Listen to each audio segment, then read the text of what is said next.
Cohen. I'm the president of New Jersey LERA. That's, for those of you who don't know, the Labor Employment Relations Association. We're getting a lot of assistance today we're only one chapter out of many, and it all goes to Illinois, which is where our central headquarters is. And we've had a lot of help from Emily Smith and Bernadette here from National LERA, and we're very grateful to them for letting us use their powerful Zoom technology, and for actually not only that, but actually being on this call to make sure that things go smoothly. I think that as a local chapter, we've benefited tremendously from not only the enthusiasm of our own membership and people on our mailing list, but also from having a very tight relationship with National. So things are going differently, as you might expect this year compared to previous years. The question was asked by Emily, when do we usually hold meetings? If you haven't been to a New Jersey LERA meeting over the last couple of years, usually we have a nice meal for you at an Italian restaurant or something like that. You know, you get maybe 3 or 4 courses. We start with cocktails at 5:30 at night. If you're interested, socialize. Usually the program starts about 7 o'clock at night, is over somewhere between 8 and 8:30 at night. Obviously, that is not possible, but we're able to experiment with different things now, given the circumstances that we're under. One of which is that we can have a program at 9 o'clock in the morning, because that works better for some people.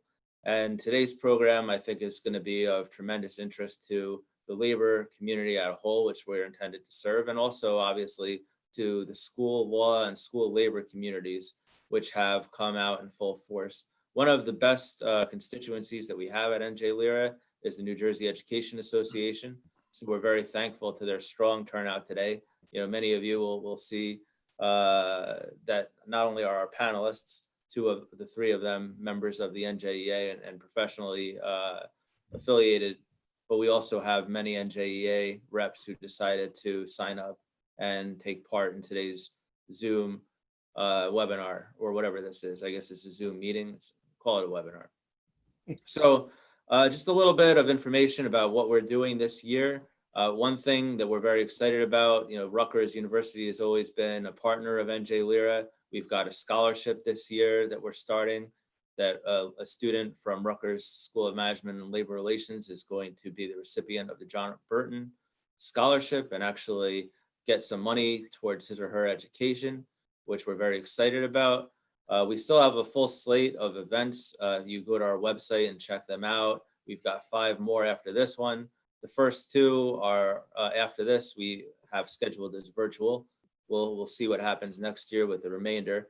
November 9th is our next meeting. That is going to also be of interest to the public sector community, as well as to almost anybody who watches the news or is interested in what's going on in the world, which is that it's going to be police unions and racial justice.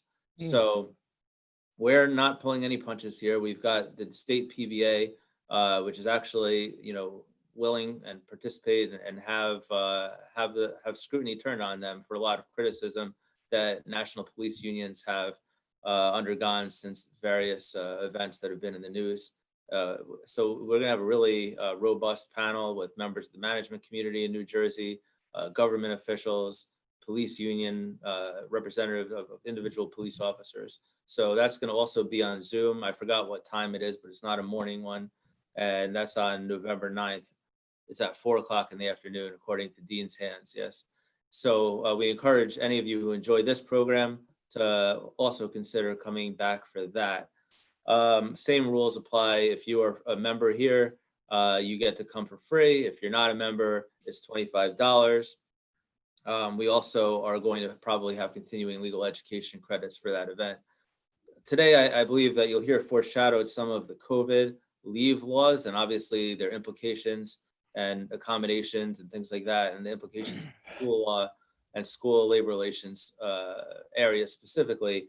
But that's an evolving area. So whatever you hear today, we ask that you also stay tuned, because we're going to have an event structured just on that very narrow or very broad but narrow issue in December. So that's our December program, which will also be virtual.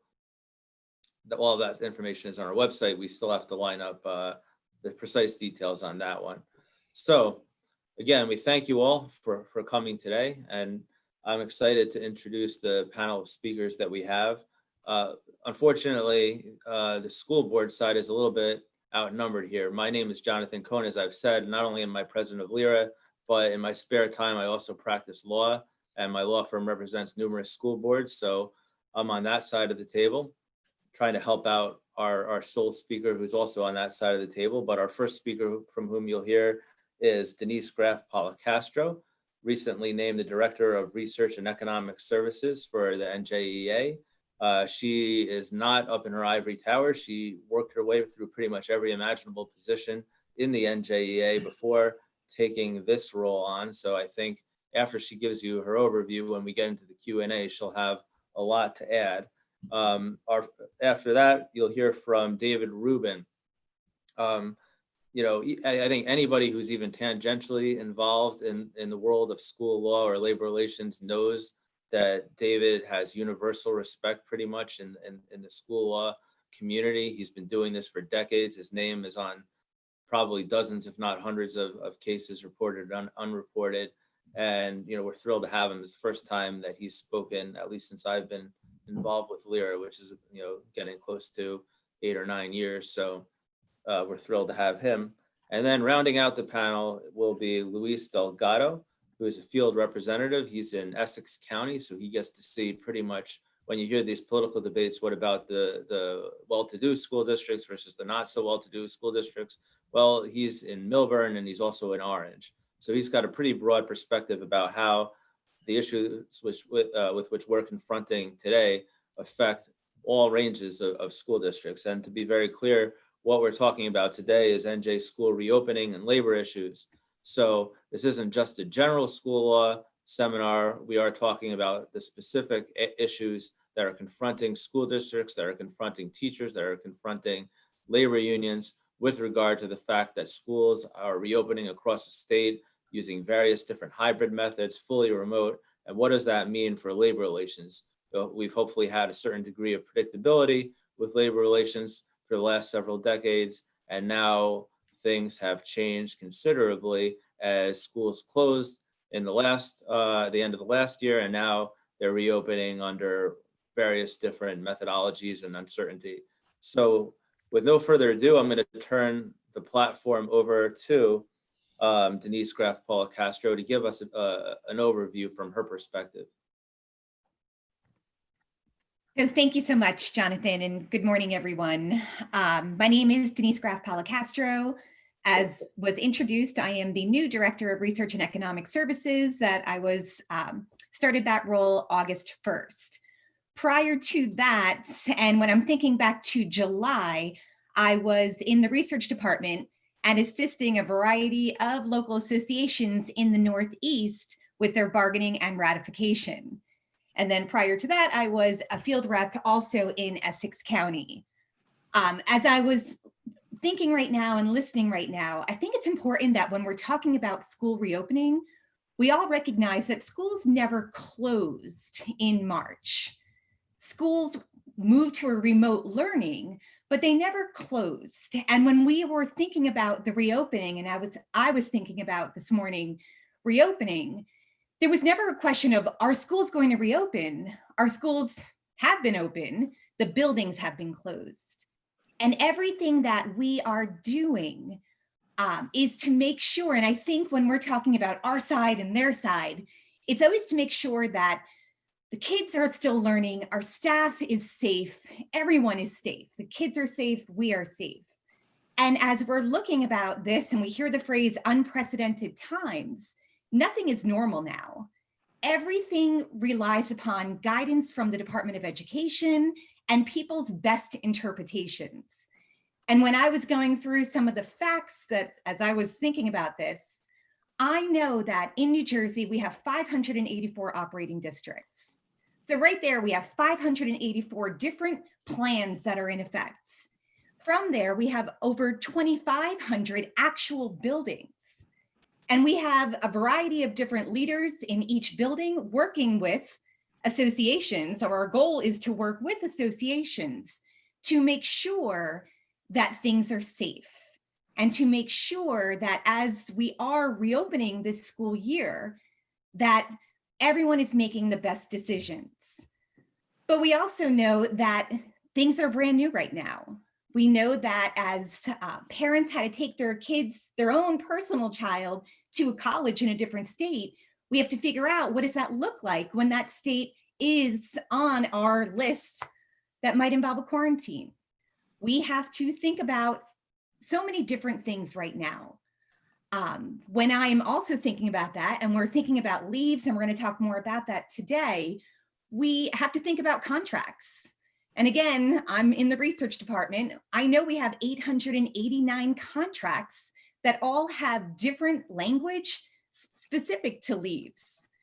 We have to think about what type of leaves are going to work. And then when we're thinking about our contracts, some are all-inclusive, some are certificated, some are ESP. All of this has to be analyzed. All of this has to be discussed, and a lot of this must be negotiated. When I am making decisions, I always try to think about what makes sense. And I know when we're thinking about all these contracts, we have field reps that are in this room. They are taking guidance, and they are trying to work with every single school district to make sure that our members are protected. And obviously my hat is NJEA. When I was in the field and when I was attending ratification meetings, and I know I shared this with Luis, the first thing that we did in April, in May, in June, there was a moment of silence. And there was a moment of silence at many of our beginning, at many of the meetings, for either a member that was lost to COVID or a family member. And that is a lot what I'm thinking about. We're in a pandemic. We must make sure that people are safe. As we are making decisions, we have to make sure that it is always to continue the education, to make sure that, again, our students, our kids are safe, but that everyone is safe. So with that, I know today we're going to talk about negotiations a little bit. And as we are working through all of the reopening issues, I'm also very proud that many, many contracts have settled. And many contracts are settling still. And this is not just the NJEA data, the school board's data as well is showing that as things are settling, they're settling at higher percents than last September, when we were considered that normal times. The uptick is there. The difference this year that I've noticed is we've had a variety of local associations settle one-year agreements. And I think that was in reaction of some uncertainty with the school funding. And there's still going to be a lot of uncertainties as we are planning for budgets this upcoming year. But we have many contracts that settled. We have worked through, how do we ratify in a virtual world?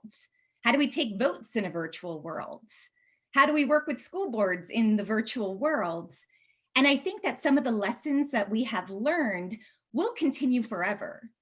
And one observation that I have made is, even though there's so much unknown with the reopening world, our members have shown up in mass to our virtual ratifications. That I have seen almost 80% participation in a virtual ratification, because it's okay if someone's at home with a child on the lap, and it's okay if someone is running an errand because they're on their phone, but they're engaged, they're listening. And something that I hope will continue for a long time is, how can we use some of the lessons we've learned and move that forward, especially when I'm thinking about ratifications and doing things so that we have ways to do things a little bit better. When we think about March, and I always think back to March 13, 2020, that was the day that the work changed. But I think when we changed that work, everyone worked harder. Every single person is still working harder. Everyone is working differently. There was never a chance. And when we talked earlier about August often is a decompression month, that the summer special education programs are ending. People have time to relax and recharge. There was not that opportunity this year. So I am going to stop talking for a little bit, but I think as we are thinking about reopening, again, I just want to reiterate, our schools have always been open. We are going to keep working together, and I think we have to work together. We have to negotiate a variety of things. We have to think differently, and we have to do what's best for everyone. Thank you. Thank you, Denise. And I'm glad that I was able to give you fodder for your introduction, so you can start by debunking everything that I said, all my well thought out remarks. So with that, I'm going to turn it over for the board perspective to David Rubin.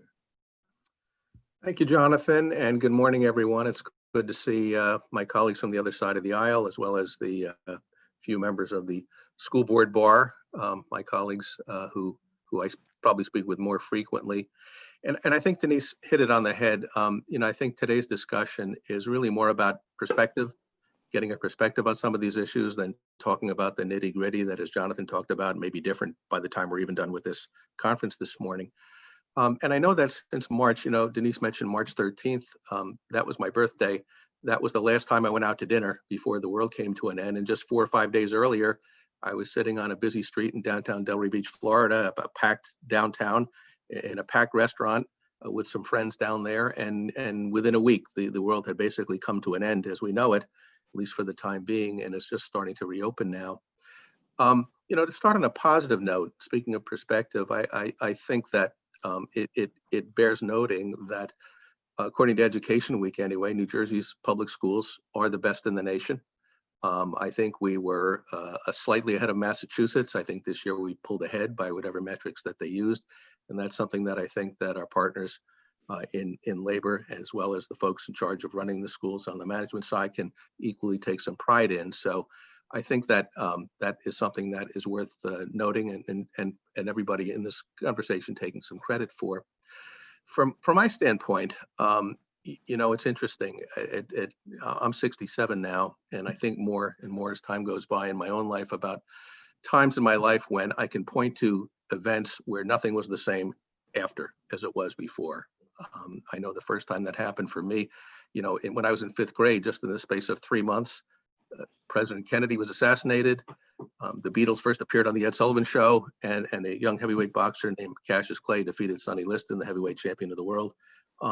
Everything was different after that. Then, of course, came Watergate when I was in college. And in terms of the operation of our federal government and the interaction between the 3 branches of government, I don't think anything was the same after that. Some might say there's some parallels perhaps to what's going on today, but leave that for another discussion. Then, of course, there was 9/11. Nothing was the same after that as it was before. And I think as time goes by, we will look at 2020 as a year when nothing was the same after as it was before. And sometimes it takes a while. They talk about recessions, that sometimes it takes a number of years until you know when a recession actually started. I think we all know when this crisis started. I think it started, as Denise said, on March 13th, 2020, when everything changed for all of us. I think the way that my thinking has been changed a little bit is because of everyone is searching for answers. And as I taught my children growing up, sometimes to get to the right answers, you have to start with the right questions. And to start with a point that Denise raised, in terms of school safety, I think a lot of people have been asking in terms of NJEA and other association organizations, are schools safe? And on the management side also, are schools safe? And the problem for me, I think, in advising my own clients on how to navigate our way through school opening is that I'm not sure that's the right question. When we're running a football team in a public school district, do we ask whether football is safe? When we talk about whether to have a ski club or not, do we ask whether it's safe, or even the chem lab down the hall? I think the question is not whether these things are safe, but whether they're safe enough by whatever values are important to us. And that's where I think that a lot of the craziness around these discussions, both on the management side and the labor side, have gotten off the rails a little bit, because the problem that we've had is that everybody wants to follow the so-called science in determining what is safe. The problem is that we have scientists who think they're policymakers, and we have policymakers who think that they're scientists. And because everybody has gotten in everybody else's lane, the discussion in a very highly politicized environment, which it was for reasons having nothing to do with COVID-19, it has caused the discussion to get a little more frenetic than it otherwise would be if everybody were thinking clearly, I think. This has been complicated by the fact that in the space of just a few months, our legislature has rushed through all sorts of laws, very well intentioned, I'll grant them that, but are designed to guide us in this COVID environment in the school law area, statutes that have been very ambiguous, probably more attention, I think Jonathan can relate to this, probably more mental energy has been spent by both labor and management attorneys on trying to figure out what some of these laws even mean. And at a time where you would hope that we would get some definitive guidance from Trenton that would at least save us all some time and give us some predictability, whether we like the guidance or not, we've kind of been left adrift. Denise pointed out that we've got just under 600 school districts here in New Jersey. Believe it or not, that's down from what I'm told is over 1,000 school districts 100 years ago.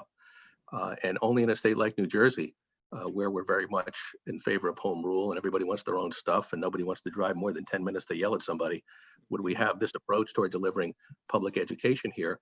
And all of us have been left adrift by the state to figure it out on our own without much guidance, which has been a serious problem for all of us. In terms of the COVID leaves, I don't want to get into too much detail about them, but just to mention that we now have this menu of options that teachers who are concerned about coming, I say teachers just for the sake of convenience, we're talking about all school staff, but I'll just use teachers as an example. We have employees who are nervous about coming back to school. We have, a professional association leadership who have a membership that they need to cater to and represent. And, when Jonathan or I are deciding whether to represent a client or not, we get to pick and choose who our clients are, assuming that they're willing to have us. We fully recognize that Denise and Luis don't always get to pick your clients. You have an obligation to take on all comers, so to speak, and that puts you in a situation where at times you have to advocate for things just because it's your duty to do so. We understand that. But I think part of the problem here that I've seen, and I think it's sort of led in a roundabout way to sort of what the solution is also, is that many people, both on our side of the aisle and yours, our superintendents, our board members, your association members, and yourself, are wearing a number of hats here. On the one hand, school superintendents, let's just pick them for an example, have an obligation to make sure their schools are running with as many teachers on hand as possible. But they may be parents themselves who have children who they may be nervous themselves, maybe going into the particular school buildings in their particular districts. And I've encountered any number of teachers who on the one hand are nervous themselves about going back into the buildings in the districts they're employed by, but are parents themselves. And as parents want their kids back in school. And part of them is sort of tugging in the direction of being a little bit angry at the staff in their own districts who are not willing to come in and teach their own children. And we're all conflicted. And I think as a result of that conflict that many of us are feeling, I think that has led to a little more of what I'll call laying down of arms and willing to sit around a table and just find some way to get through all of this together. I think that's what accounts, at least in my experience, for very little to no litigation on our side. I know that PERC has seen a couple of COVID-related school district cases, but I think that folks just don't have the stomach for it right now on either side of the aisle. We're just trying to get through all of this together. One of the areas I can point to that has been especially troublesome for us, and I think Denise mentioned it in passing, is the folks who are traveling out of state and coming back.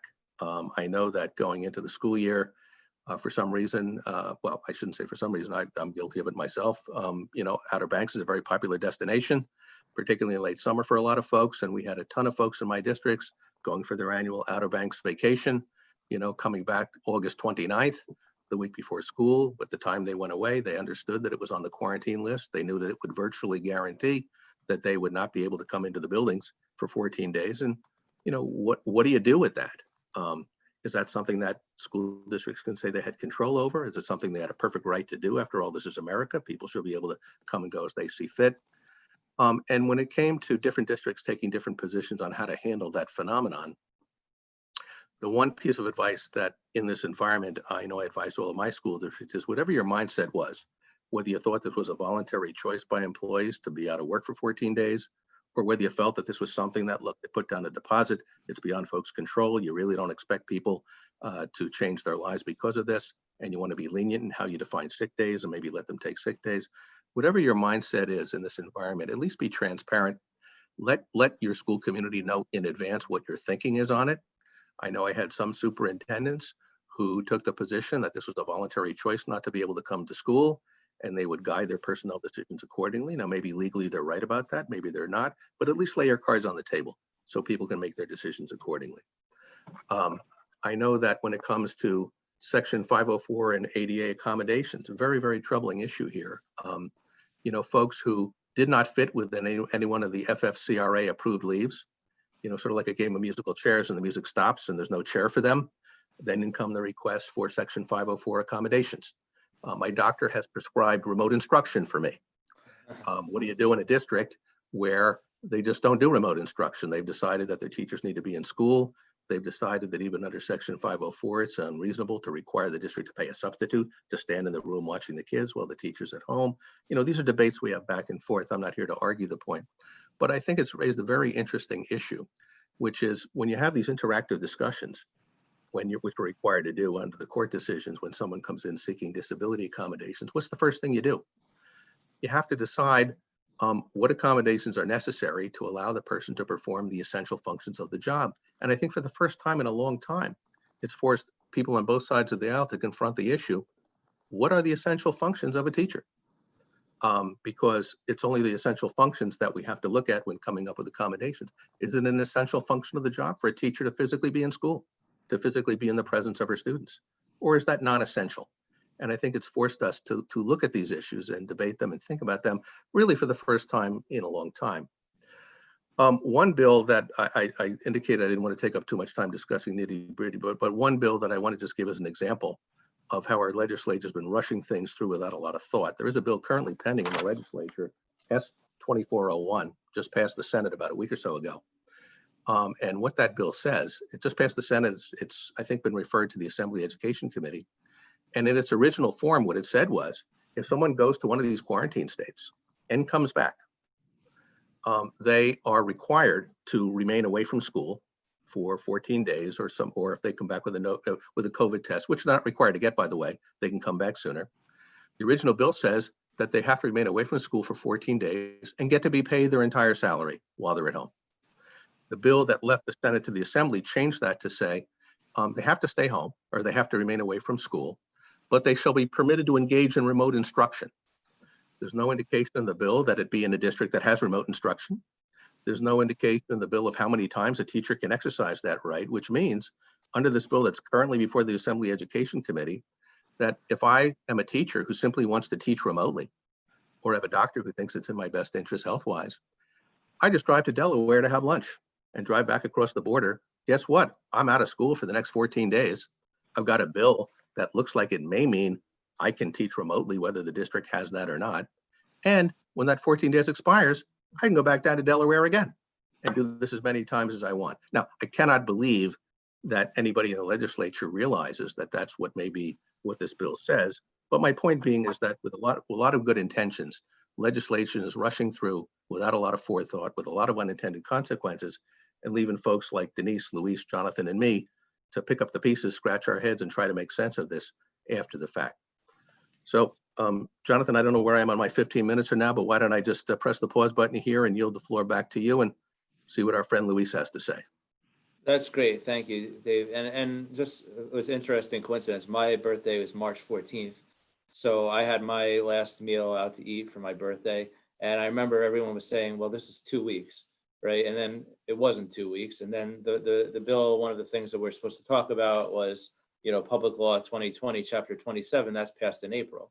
And when the FFCRA started, I don't think that there was much contemplation from the US Congress, the Department of Labor, about the fact that come September, October, November, we're going to have schools that are remote and we're going to have all these childcare issues where teachers, like everybody else, are going to have to be at home and be with their kids if their kids aren't at school. So there's so many things, we start talking about, science. Obviously, many of us are not scientists, but even the scientists and the doctors didn't, they call this novel coronavirus for a reason, right? We've never seen this thing before. So there's just been so much in terms of things that we haven't been able to anticipate. And I think that when the legislature, with its best intentions, or Congress, or federal and state administrative agencies come in and start trying to do what they think is right, we turn around and we see obviously problems that start occurring that maybe hadn't been contemplated. And I think that's a lot of what David was alluding to. And it's been a real issue for our districts and for, I think, the community and the state as a whole, not just the districts, but it goes into why it's so important. I think some of the things that we're talking about today, because education is such a big part of what goes on in the state. So many people in the workforce have direct and indirect consequences from what goes on in the school districts, because if a school district goes fully remote, and that affects the parents of the students. If it goes on a hybrid system, that affects the parents of the students and childcare and issues of beyond that. That's not what we're here to discuss today, although we are here to discuss it, I guess, in a sense that teachers and other members of school employees are not just in that role. They also live in the state, and many of them are affected by what's going on in schools that their own children or family members may be in, or perhaps they have loved ones who have, as we learn more about the novel coronavirus, and we learn about the effect on people with pre-existing conditions. One thing that I think David was touching upon is that one thing that our districts have come to us so frequently is, well, I'm a teacher and I'm fine, but I'm worried about my husband, or I'm worried about my father or mother who live with me. And and you start getting into the nitty gritty of the laws, which I won't do. But one thing I'll say is that it's not so clear that there's protection for those types of situations. So, what's the responsible answer? What's the right answer? And there's so many competing interests here, because obviously the schools have a pedagogical interest to follow their plans and make sure that they're able to carry out the learning environment. And if there's no clear accommodation and some of these are laws that we've been dealing with for decades, right? And we're learning about it, how it applies to this situation, because for the most part, with the EEOC, your requirement to accommodate doesn't really extend to, well, my wife has diabetes and I'm fine going into the school, but if I go into the school and I contract COVID, I'm putting her life in peril. So there's so much that we're dealing with now that maybe or maybe not had been anticipated, and trying to, obviously when we talk about the FFCRA, that's the Family First Coronavirus Response Act, I believe, which is a combination of the Emergency Paid Sick Leave Act and the Emergency Medical Family Leave Employment Act. I may be mixing up the acronym salad. Basically, you've got 2 weeks of fully paid emergency leave on top of the FMLA, plus another 10 weeks, generally at 2/3 pay.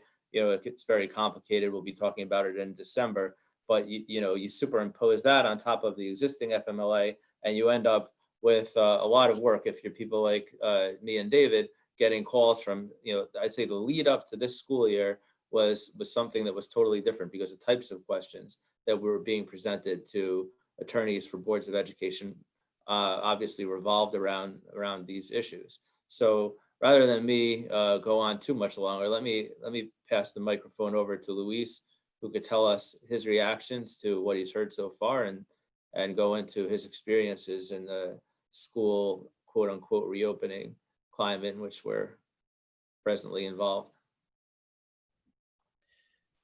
Thank you, Jonathan.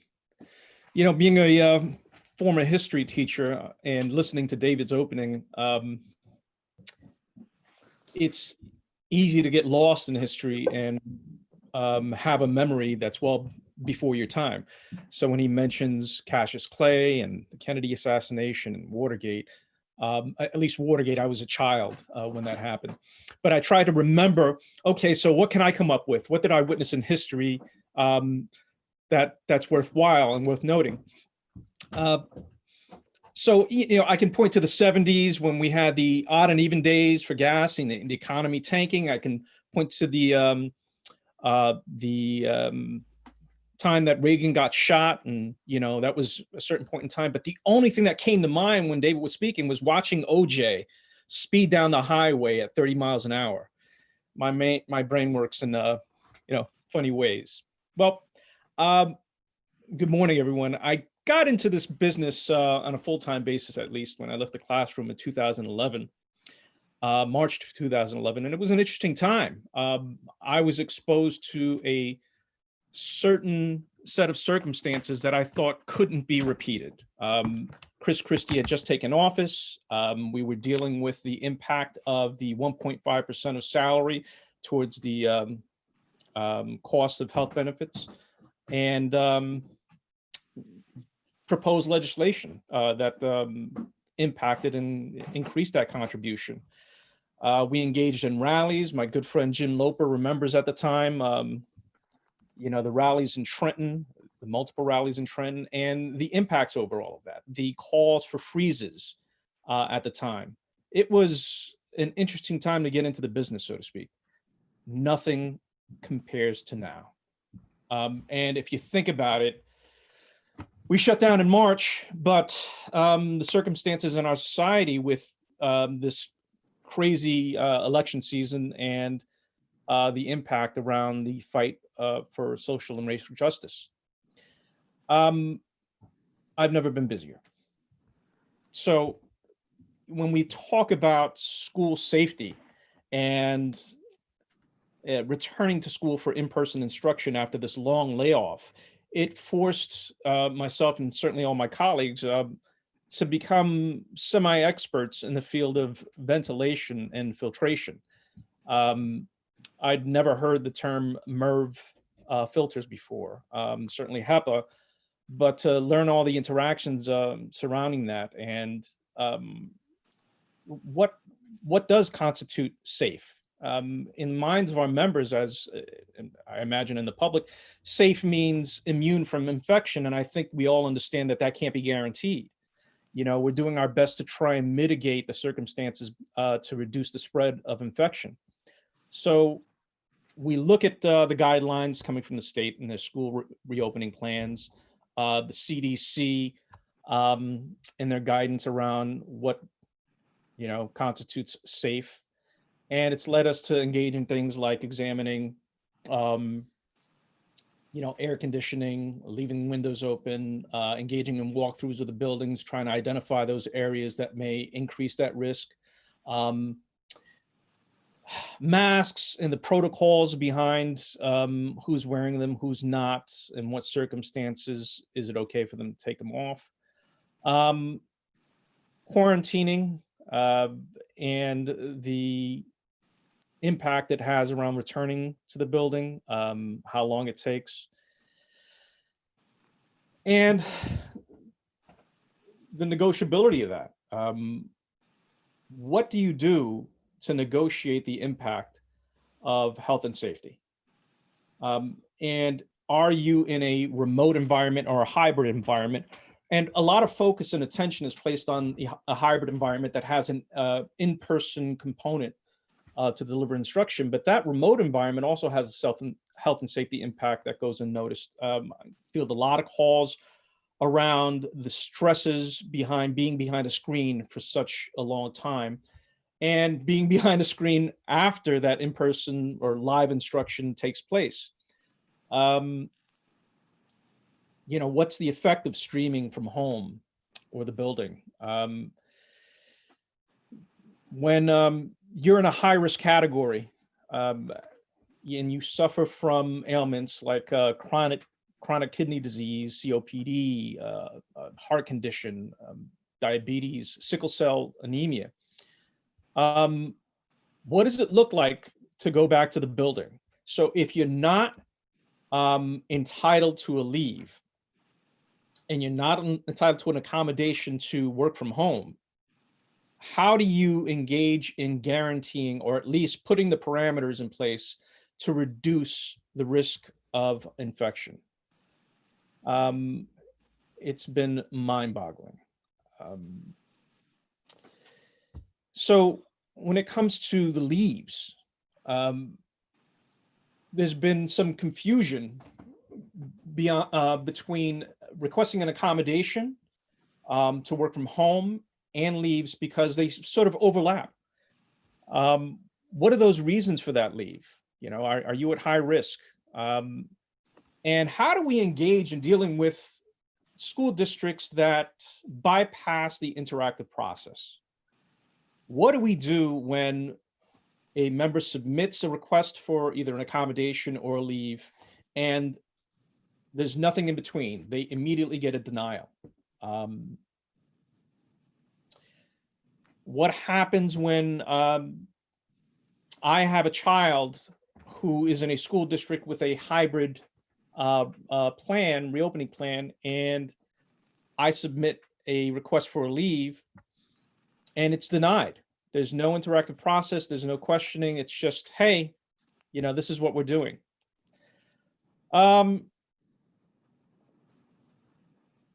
We spoke about travel, and discretionary travel brings up some interesting stories. As Jonathan mentioned, I represent Milburn, and at the onset of the pandemic, and when schools shut down and went remote, I had reports of, the week prior to, let's just say, I have Susie, whose mother just came back from China on a business trip. And she's in my class. She shouldn't be in my class. She should be at home. She should be told, and the district is doing nothing about it. I have Jimmy, who was in Italy with his parents, and they came back and they said that they weren't even screened at the airport. Fast forward to the day, and we have this quarantine list that New Jersey is engaged in with other states in the area. And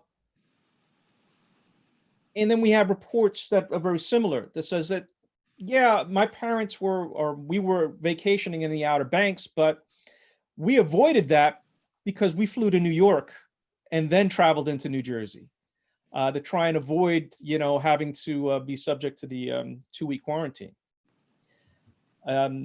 The stories keep coming. So it's a sobering moment when you think that all of this is happening now and you have a bargaining load. There are 11 of my school districts or local associations who are up for contract negotiations. Well, what does that look like? How do you engage in discussions of the length of the day, the length of the year, the typical examining of school budgets, layoffs? You're subjected to opportunity cost here. You pick this up. How long is it before you get to those other things that are the bread and butter of labor relations? It's sort of redefined insanity. So, there's so much to talk about, so much to review. And I think when we look at the scope of this, my job, certainly the jobs of the folks on the other side of the table, are dealing with things that we may have dealt with on a small scale at certain points in our careers. But right now, we're bombarded. I thought that issues surrounding Chapter 27 would dominate my world, and there certainly are there. There's some school districts who have unilaterally decided, you know what, if we're closed down again, we're just going to prorate stipends instead of, and I have other school districts that have demanded to bargain over, what do we do? Let's try to change the contract in that eventuality. But I don't know that anyone could have predicted how busy we could have been, how busy we have been, and how much further is this going to go? Does it get worse? Does it get better? Where do we go from here? So I don't know if you can call what I've just said a nutshell, but it's certainly a chock full of nuts. Let's just say that. One of my favorite coffees. Thank you, Louise. I'm going to ask my first question to pick off of one of the last things that you said, because I actually have a superintendent who's one of our firm's clients on the Zoom call that had the precise issue in his district about what you just described, which is stipends. So I'm curious to get the thoughts of the panel on this. With regard to coaches, obviously, also aides, there's often stipended positions in a lot of these school districts, with the understanding that, generally speaking, there's probably no past practice on this, because football season is going to be football season, basketball season is going to be basketball season, and so on.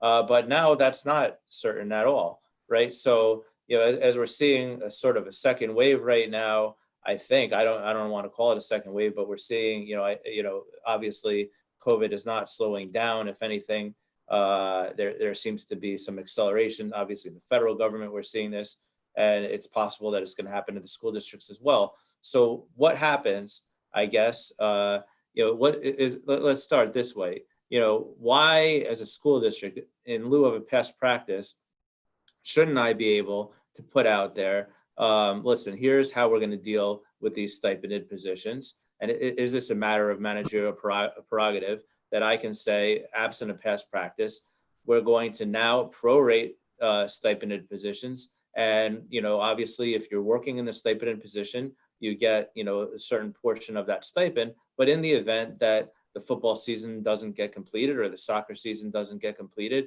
or whatever the case may be, you're not going to get your entire stipend. Or what do I have to negotiate with the union? And if I do have to negotiate with the union, at what point does the union have to negotiate? Or can they simply say, hey, look, this is obviously something that relates under the local 195 standard to work and welfare predominantly. You're talking about money, you're not talking about having the programs. So we don't want to negotiate it now. We'll save it to our next collective negotiations agreement, and you can try to get anything out then. I mean, how do you resolve that tension? Is either side, on the verge of committing an unfair practice? Obviously, in labor relations, what we say in LERA, communicate, but that's not always the reality. Sometimes the sides are a little bit intractable, and they're not getting on the same page. So I'd like to start with you, Luis, just because that's where you left off, and then maybe go on to David on that. Well, it varies. I mean, it depends on, you say communicate. If you have a good relationship across the table, you call upon that. I have school districts where we've talked openly. What do we do? How do we handle it? Where do we go from there? And as you can anticipate, we find a middle ground. But I have other school districts that's just not the case. And, it's a terrible time for saber rattling, for all the aforementioned reasons. But how do you handle this issue? And, how much time do you dedicate to its resolution? If you go to the standard processes of, filing unfair practice charges or grievances, and you can't seek a resolution, you wind up in arbitration. How long? How long before that happens? And does it contribute? Do those middle steps contribute towards a resolution? Is there resentment that either side is taking a position, and does that resentment prolong the process? So, I wish I had some wisdom to impart, but I think simply it works where it can work, and where it doesn't, it's a pain. David, what are your thoughts on that issue specifically? Oh, I can tell you the way that I've approached this. Look, I agree with Luis. It's important to have an ongoing line of communication, and the goal here is not to have winners and losers, but to have winners and winners. I mean, that's that's the goal, if you can accomplish that. The way we try to approach it, but in order to do that and to have those discussions, the two parties to that discussion presumably should be on a level playing field, and not have one who's already been boxed into a corner before the discussion has already started. And that was one of the problems with Chapter 27, because once it was passed, for those people who had already appointed people to these positions, we were in a corner with not on a level playing field, which is why I know in the districts that I work with, I'll be straight with you, my advice to them was, once A27 was passed, we might have been stuck for the balance of last school year, but going into this coming school year, hold off on appointing people for as long as you can, so that, number one, you'd have a better idea of what your athletic seasons were going to look like, or even whether they were going to exist. And secondly, once you had some idea of what you wanted to do, because you had not already appointed these people, and nothing in Chapter 27 required you to appoint them, you could then approach the discussion Luis wanted to have on a level playing field, which is to say to my colleague Luis across the table, if he were in one of my districts, look, we have a choice whether to fill these positions or not. We are willing to fill them if you will agree that this is how we're going to do it. This is going to be how the stipends are going to be broken down. It's going to be proportionate to the work that they do. We either agree or we don't agree, because there's no question that when it comes to compensation, it needs to be negotiated. but there's nothing to negotiate and been filled.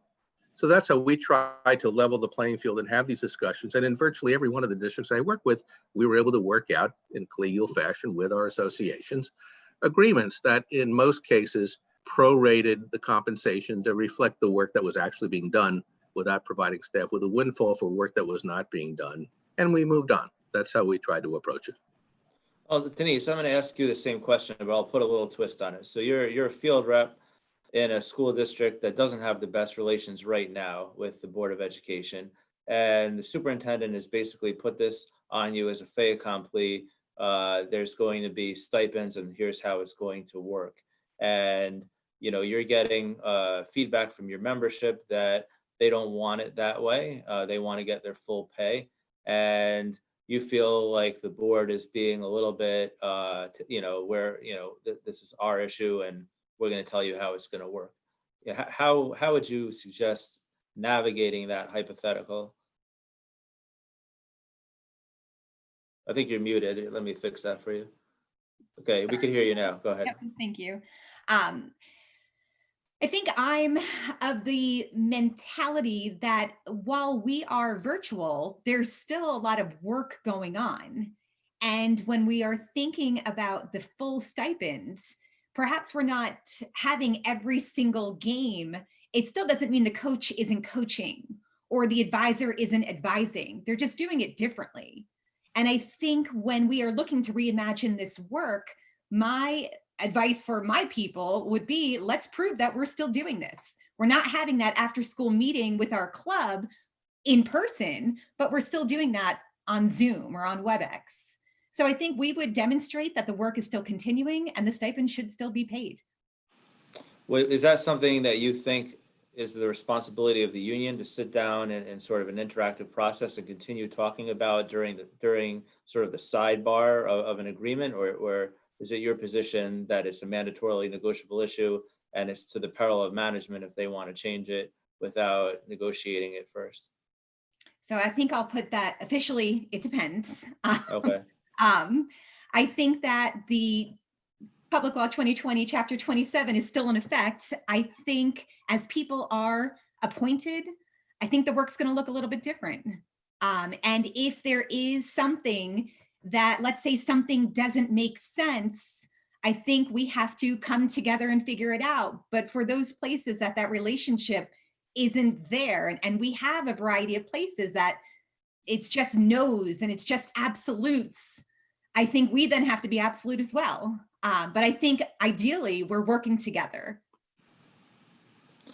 Based on your research, Denise, changing the subject. Actually, before I change the subject, was there anything else that anybody wanted to say on that specific issue? I just, Yeah. if I could, just before I lose the train of thought, I just want to digress for a moment and go back to something Luis had said about the interactive process with folks with accommodations, because I'll forget it if I don't. Luis said, what do you do with school districts who just give you a flat out no when you've asked for accommodations and no interactive process? I mean, I can tell you this, and I think my fellow school board lawyers, in this discussion will agree. The advice to the client needs to be, you need to have an interactive discussion. Whether you've already in your mind figured out where it's going is beside the point. If you don't have that discussion, if only to say you did, you are dead in the water. So if I'm Luis and I have a member who was given a flat out no without an interactive discussion, if I'm a plaintiff side employment lawyer, I think that's like shooting fish in a barrel. It's game over before the game's even begun.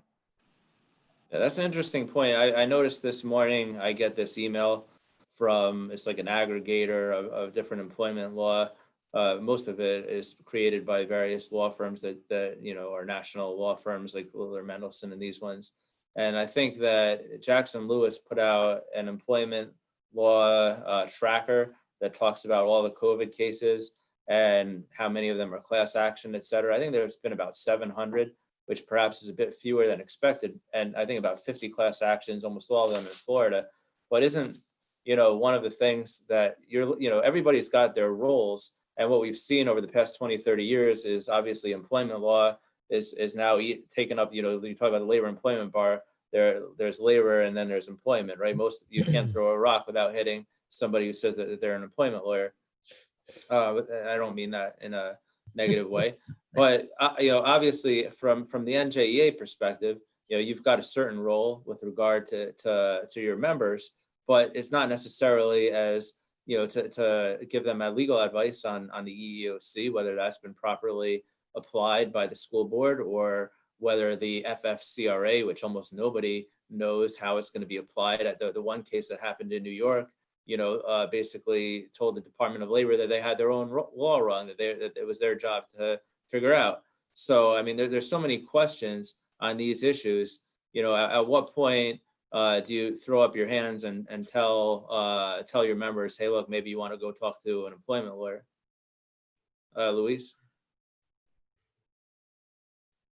Well, it depends on the circumstance. And I think what David just said should be broadcast to the entire state, at least to the board side, at least engage in the interactive process.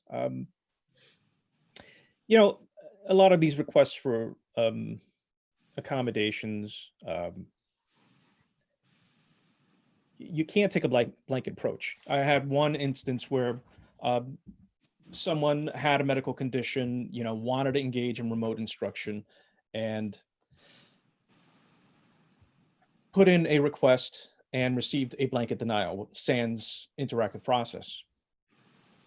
When you delved into the details, you discover that, this employee was an occupational therapist, had been providing services remotely, and everyone under her caseload, all the parents, requested remote therapy. So the district was demanding that all staff return well within their right. She was asking for an accommodation to work remotely, no interactive process. The district eventually turned it around when they discovered that there was really no reason for her to be in the building delivering her therapy remotely.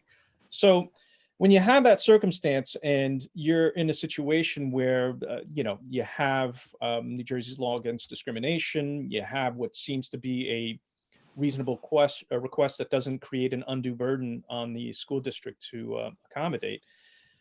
Yes, at that point, we fold in our network attorneys and say, this is a bit too much, and I can't get relief relying upon my traditional resources. So, but to ring this bell again, it's an individual case.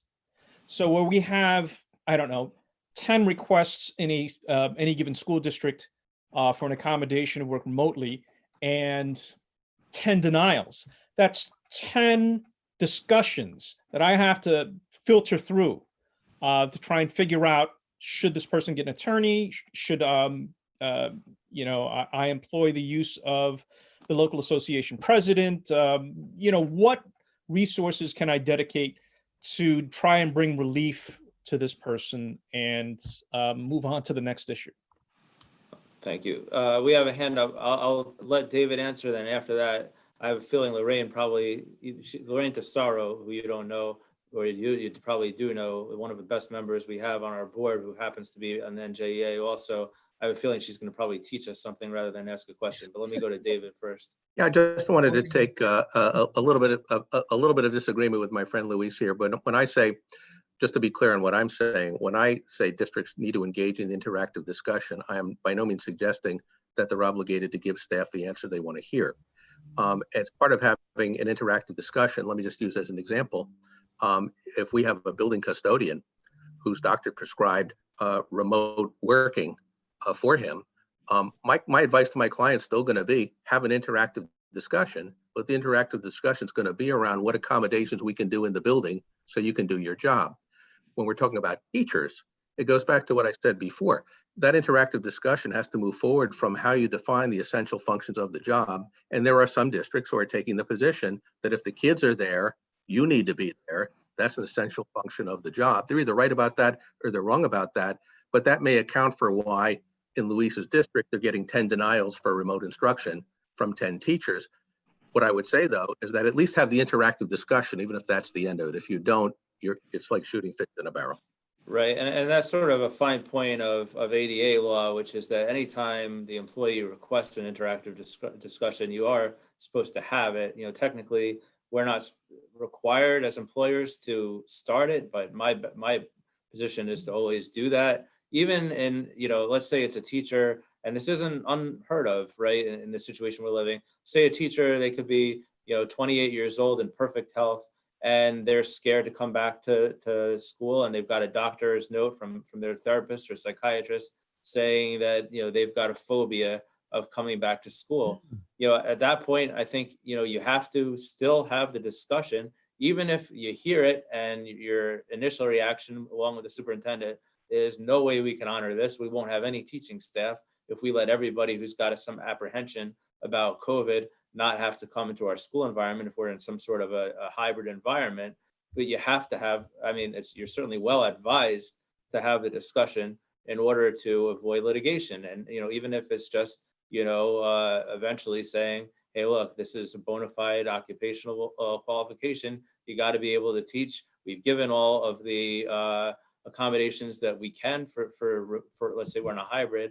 And I don't mean to take all the steam out of whatever Lorraine's going to say. But one thing I'll mention is that a lot of the superintendents, I think throughout the state, they're required to come up with this plan over the summer, their own plans. And then, what we were advising clients to do, and I think some of the unions, maybe not the NJEA, but I think the PSA union had a whole form of what you could send out to teachers and others about, what accommodations they might have or might not have.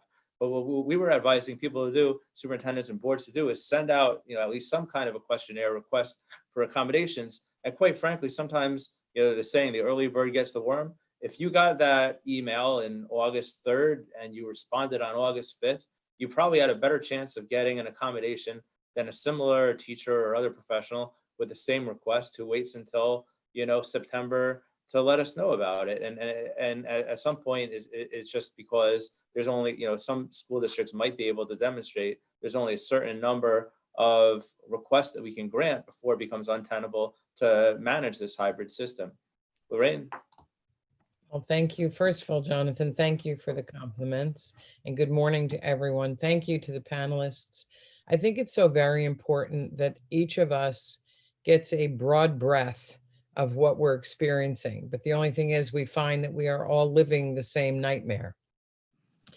Obviously, it's very difficult. I certainly wouldn't want to be a superintendent or a board attorney in these circumstances because there's a human factor that's attached to this virus and this pandemic. And the human factor is everyone, I believe, has fear. Everyone has anxiety. Everyone has concern. I am so happy to hear, David, that you are advising your clients to make sure that they have a conversation, because the conversation, I believe, is the most important part of any situation concerning an accommodation or just an issue for each of these members, each of these employees. And just as much as the staff members have issues, I'm sure administration does as well. Administration is exposed to everyone. And even I'm dealing with an issue right now. In the past 24 hours, I have 2 schools who have teachers that have tested positive, and the president is trying to deal with the membership who wants the schools closed. And we have some classes that the teacher was only there for a short time, and there are family members in each of, that are related to the students in those classes. The anxiety, and I believe the entire fear factor just mushrooms. So when Denise said it depends, to me, that means there has to be flexibility. Every circumstance is different. Even though it has the same base and the same foundation, it is the same. They need help, they need protection. And one of the things that my colleagues and I'm sure, are promoters of, making sure that our members are protected. This is by far, and I hate to admit that I'm 63, this is by far the most unbelievable experience. And I've been in this business for 37 years. This is the most incredible experience I've ever had, because we sit as people who are defenders and champions of our members, but we are also faced with the same challenges. So however much of a message David and the rest of the board attorneys, Derlise, can get messages out there, that they have to be, you can't give a blanket no, because everyone is an individual. Everyone has their own levels of concern and their own levels of need for accommodation. Thank you. Thank you, Lorraine. Out of curiosity, Denise, I assume in your research position, you've got a unique vantage point based on your opening remarks to know this. How many of the 584 operating districts roughly would you say are either fully functioning in terms of no remote learning versus fully remote versus some sort of a hybrid system? So I wish I had a real number for you, and that number is constantly changing. So most of our districts started with some type of hybrid or remote model. But as we are looking at today's date of October 5th, we have a whole new wave of districts that are changing things this week. We have a whole new wave, like as each month begins, a whole new wave is doing something special. So there are still a variety of districts that are fully remote, but the majority right now are of a hybrid model. And Louise, you might be able to speak more to that from just the Essex County, because there's been throughout some of the operating types, for example, like our high school only districts have been hybrid more so than our K-6. Like there's just a lot of different ways that everyone's doing it. Let me pass that to Luis and just preface it with this. So, economic disparities, I think, are something that we can all agree are real. That's not something that's up for debate. So if I'm, in Milburn, I think it's safe to make this generalization.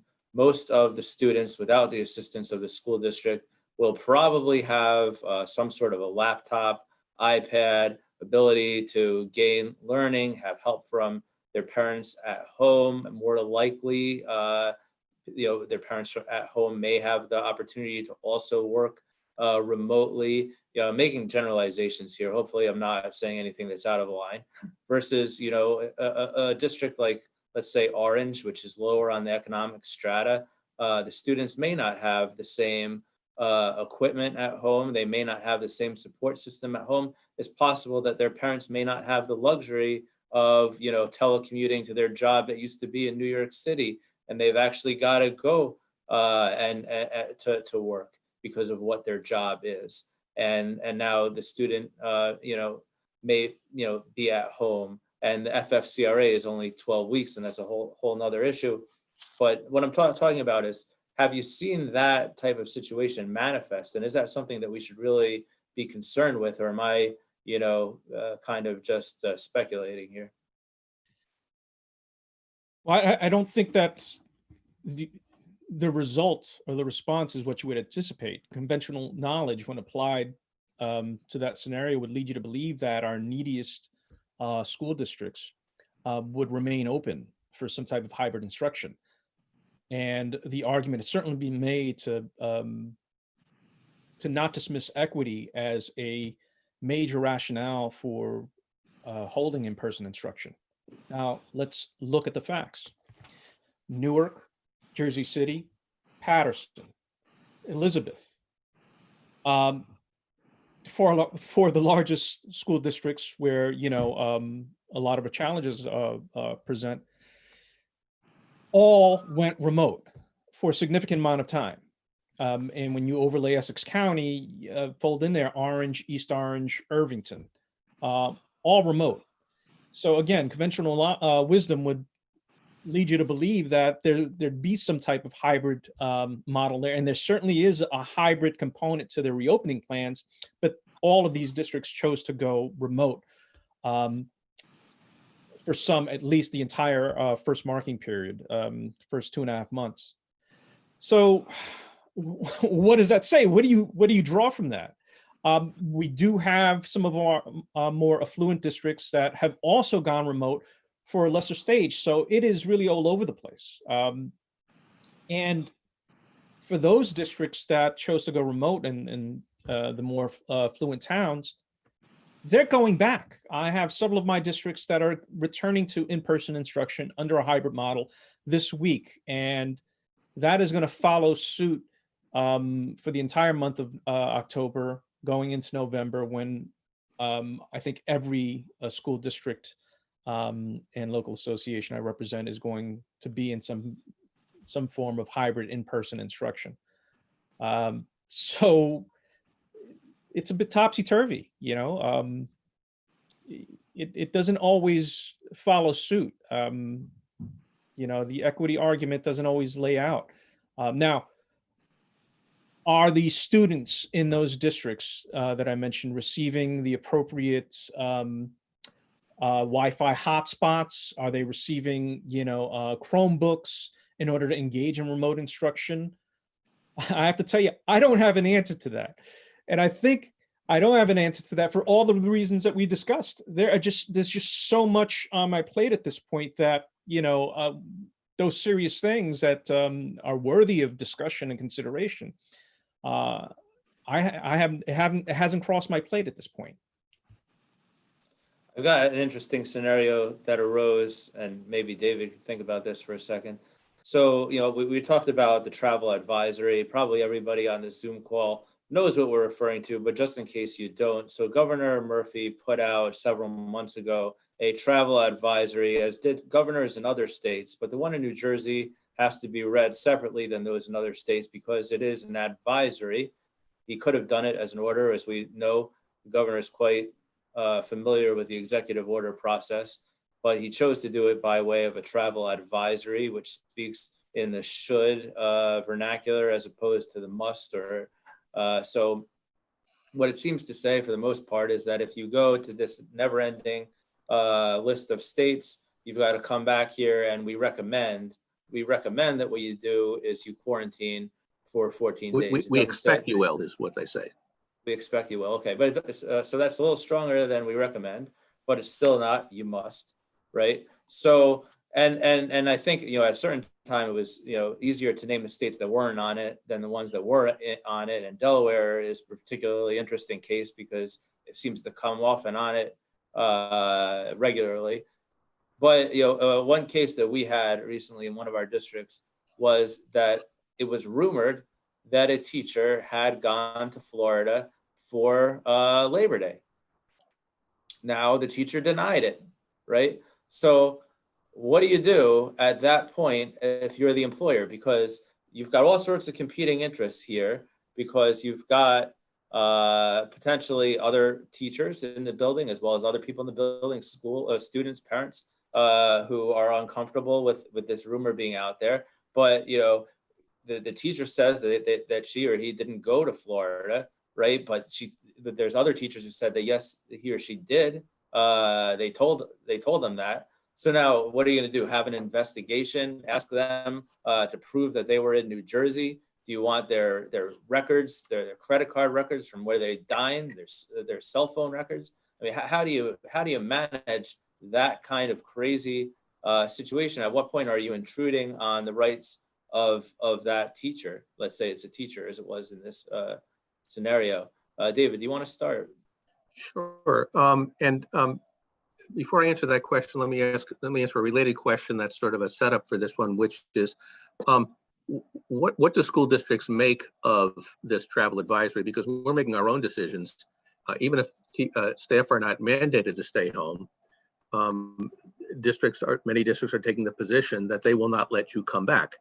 And how do they justify that? And the reason why most districts justify that is to say, look, even though the governor's not ordered you to stay home, we take this travel advisory to be a declaration by state public health officials that your presence on our campus could be a health risk, if not to yourself, at least to other people.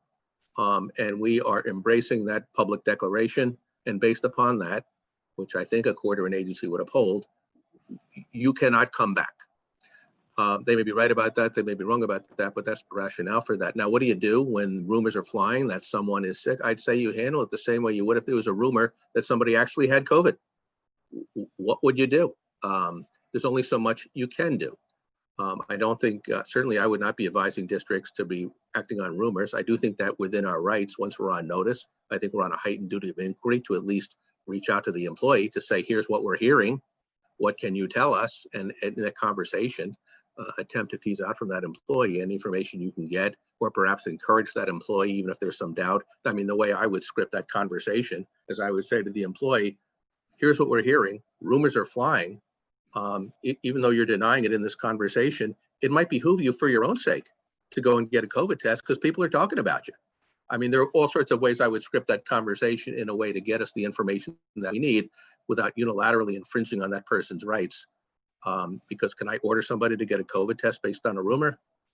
I'm not sure I want to fight that one out. Luis, Denise, you seemed interested also. I'll let Luis talk. I think we have opportunities that we should be negotiating a paid administrative leave. And I think for most of the last few months, everything has been reactive. And I think we have to start kind of planning. And I've heard of some districts that have already planned the week after Thanksgiving, where they know a variety of their staff is going to be picking up their kids from college, because many colleges are ending that week. A variety of their staff will be going away somewhere.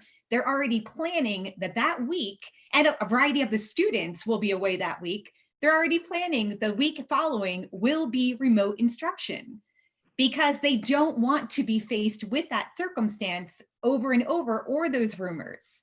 So I think my emphasis right now is we're consistently reacting. Let's start planning. What does the week after Thanksgiving look like? What can we do? And I really applaud the districts that have started planning as opposed to just reacting. That's a good thought for perspective. Let's just give Luis the hot potato issue of now we've got to go backwards. So you've got your building principal of several of your members has received conflicting information. A few of your members at least report that one of your members told them and even possibly showed them pictures of the trip that they just had in Florida and just got back from. And yet that same member is telling the building principal and now telling you that no, I didn't go to Florida at that time. I went way back in the beginning of August. So how do you even begin to deal with that situation in the hypothetical? I think the hypothetical puts us in a bubble that we don't often face. I think we need to acknowledge the time period we're living in that this is a bit easier because, admittedly, many of our members who may deny it post their pictures on social media. And so it makes it a bit easier to say, hey, were you in Florida this weekend? Because we have several social media posts that show you, on the beach, we're up, and that makes it a bit easier, Jonathan. If the investigatory, mechanism is necessary in order to determine, again, how much time do we want to dedicate to that? I think it's valid to say, hey, I have a concern that this other employee may potentially expose me to infection, and therefore, a district should engage in the investigatory process. I think more often than not, we're going to know and have some evidence there. But where that scenario arises, I think we should also acknowledge that there's another area that is of great concern to the association, where they receive the same reports about their students. And they have social media posts to show that a parent, a family member whom they live with is out in Florida, okay? And now potentially exposing them to infection. How does a school district handle it? How do we handle it? How do we bring this up to the school district, and where does that lead? Now I've got a question. Sure. The question, which remains unclear to me, is I know how the travel advisory, at least in theory, applies to someone who actually traveled. But if a student's parent traveled and came back home, the student didn't go anywhere, or a teacher's spouse traveled and came back home, but the teacher didn't travel, it remains unclear to me what, if anything, the travel advisory says about the cohabitant in the house. and any restrictions on them. If anybody thinks there's a clear answer to what they're supposed to be doing, I would like to hear it because I haven't found it yet. Anybody have any thoughts on that? I know I should point out that there was a comment from Michael Kaminsky saying that even though the governor's travel advisory says that this is what he expects of us, that if the school district tells employees they must, then it becomes a must. I don't think there's any disagreement with Mr. Kaminsky on that point. But I think at the same time, there's, obviously flexibility, arguably under the travel advisory, particularly as it intersects with the FFCRA, which is a whole nother issue, which I don't think that we want to get into too deeply. But I think that Luis raised a very interesting issue, which is how would you expect teachers to bring to the attention of the district in a meaningful way that will get addressed by the Board of Education or the principal or superintendent that they've got concerns because of some behavior of the students and or their parents.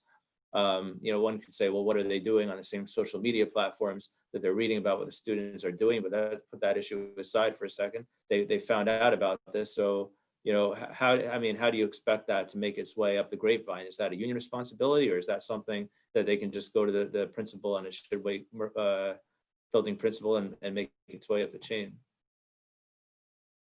I guess David.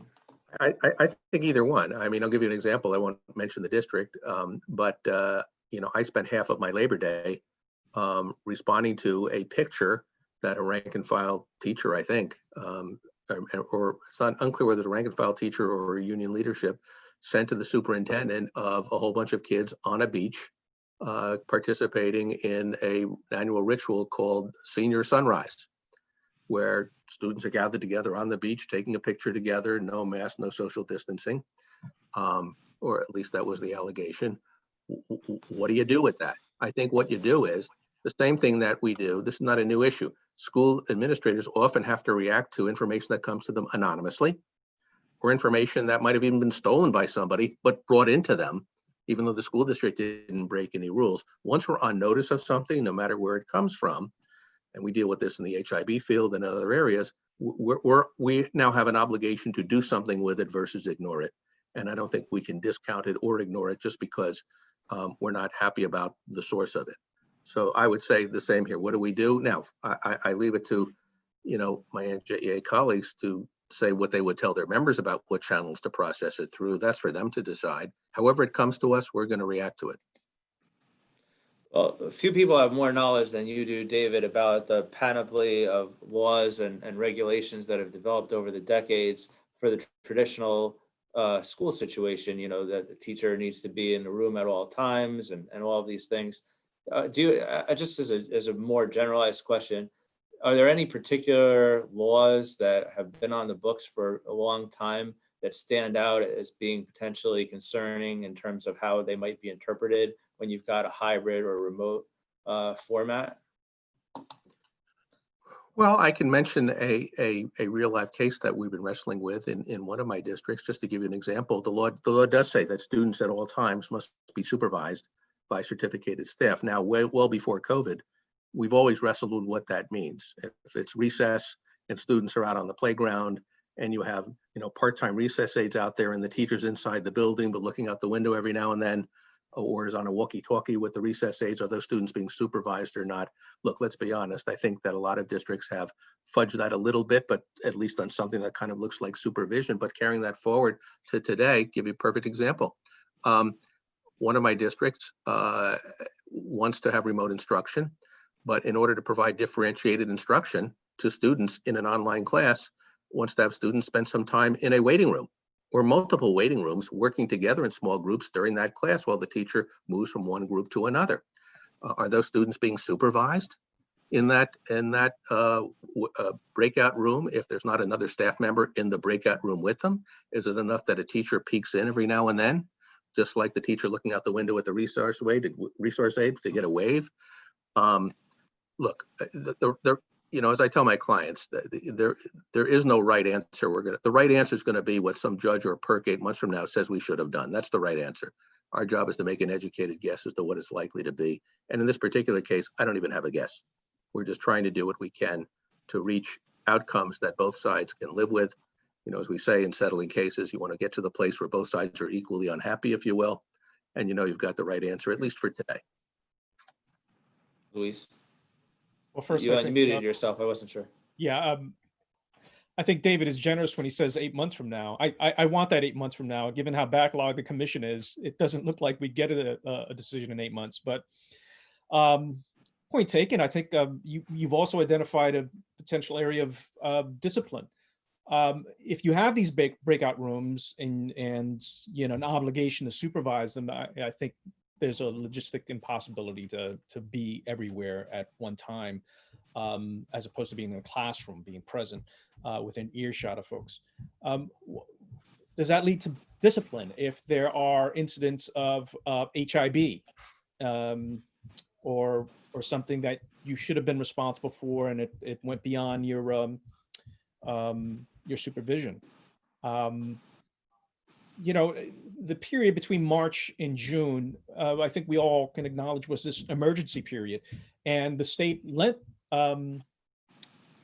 continue to promote that sense when they closed schools for another 2 weeks or another 3 weeks, and there was this expectation that we would be going back, but it never really materialized in light of states all over the country shutting down for the year.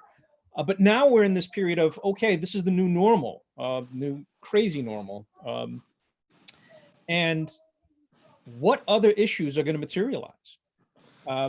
So, you know, the more we pull at this, the more, you know, areas to look at our normal labor relation world in new light, a new aspect. And you mentioned HIB, which of course is the harassment, intimidation, and bullying law, which applies not only just to students, but it can apply to certificated professionals and others as well. So, you know, one of the proposals that I had seen, you know, early on was from unions was that they didn't want classes to be recorded.